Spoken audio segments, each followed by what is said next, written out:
আসসালামু আলাইকুম। তো আমি যেই অ্যাপটা বিল্ড করতেছিলাম এআই দিয়ে, ক্লড ইউজ করে কাজ করতেছিলাম। তো এই অ্যাপটা হলো আপনার প্রেয়ার অ্যাপ। নামাজের সময় হলে আজান দিবে, পাশাপাশি আপনাকে রিমাইন্ডারও দিবে।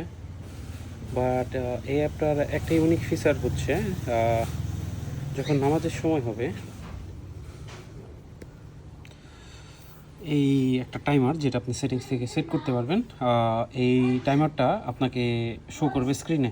তো এই স্ক্রিনটার কাজটা কি মূলত আপনাকে দেখাই।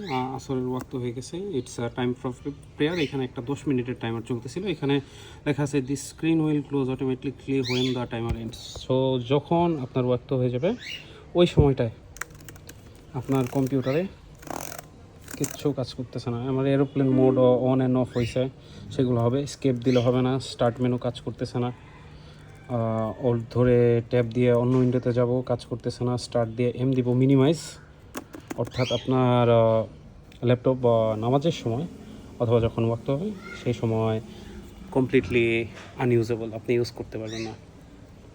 তো আমি অ্যাপে কিছু এখনও প্রবলেম আছে, এখন ইরর আসতেছে, যেগুলো নিয়ে আমি কাজ করতেছিলাম। তো